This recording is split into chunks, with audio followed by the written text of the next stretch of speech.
Hey guys, welcome back to another episode of Scope Fight. Today we're going to be talking about ghillies.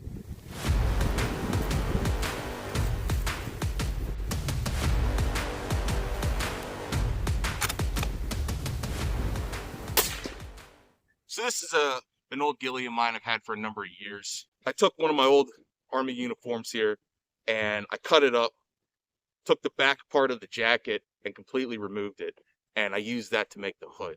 I also attached a veil, and a lot of guys don't like veils, but with veils, I'd rather have it and not need it than need it and not have it. And what I'm trying to do with the veil mostly is when it's draped over my face while wearing a ball cap, is I want to break up the shadow that you see underneath my hat here. That shadow is going to be an indicator.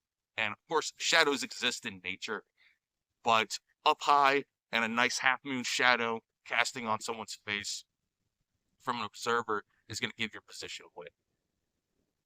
Now with the hood, I don't have it sized to work with a helmet, and that's because I don't like wearing helmets when I'm stalking.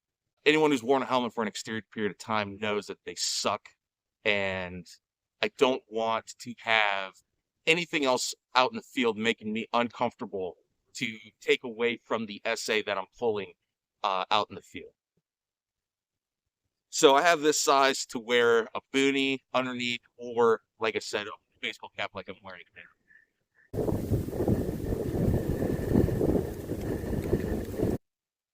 Trying not to get blown away by the wind here. See, I have some vegetation attached to this, and this is natural jute that I've attached to this hood. And this is going to help break out the outline. Just laying on the grass, it definitely breaks up the outline, and because this is not used as, any kind of full camouflage, right? I'm worried about. All right, sorry about that. Wind got crazy there for a second. But yeah, I'm worried about breaking up the outline of the silhouette of the human head and shoulders. Using a boonie hat with vegetation on it is a good idea also, but so is using a hood in my opinion. And of course, it keeps it one continuous piece, and you don't have to worry about things not matching up, even though sometimes that helps with your camouflage. So I'm gonna go ahead and veg this up, show you how it looks. Now, part of this process is just taking what we call a veg paint, and what I do is I fold it over to give it some extra volume, and then I'll go ahead, find a good spot, and you don't need to go crazy with this, right? Sometimes less is more. Then I can use the jute gear that I have tied into the ghillie, and I can actually use that to create a knot if I don't have a tie down longer, just like that.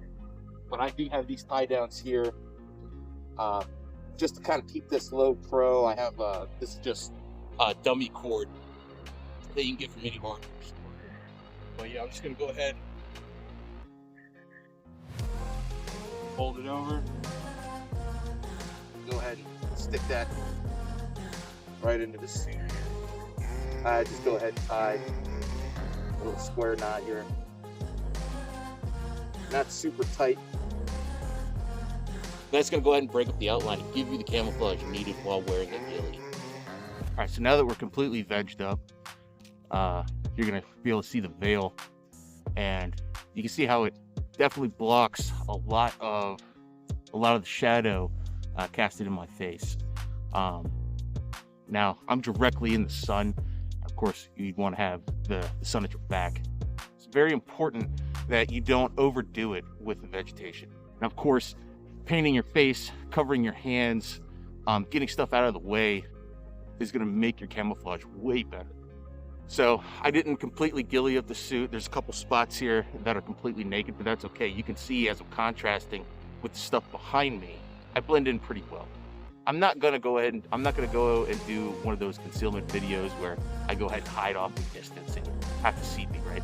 This is a technique that I would say come out here and practice, get better at, because it's just going to help you if you're trying to master a skill like this. Now there's 5 phases in every operation, right? You have the insertion phase, you have the infiltration phase, you have the reconnaissance phase, you have the execution, and then you have your exfiltration. You're going to insert whatever method you have. You're then going to go ahead and infill into the area. Once you're infilled into the area, conduct your reconnaissance. Once your reconnaissance is finished, you're going to go ahead and move into your objective rally point, your ORP. From there, you would then ghillie up, veg up your rifle and your suit. You're then going to move in and find your FFP. This isn't a technique that's only used by snipers. This is a technique that's used by reconnaissance. Even infantrymen will get use out of a ghillie suit. This is something I would go out and practice. Have your friends try to find you.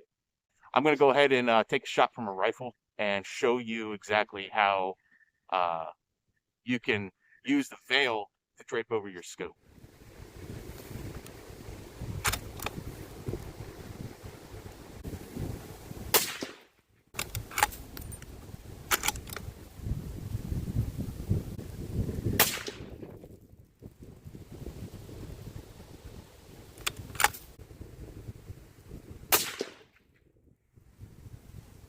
All right, guys, thanks for joining me on this episode of Scope Light.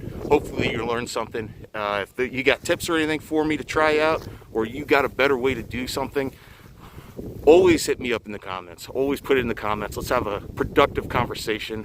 Let's see if we can make each other better, right? That's what this is all about.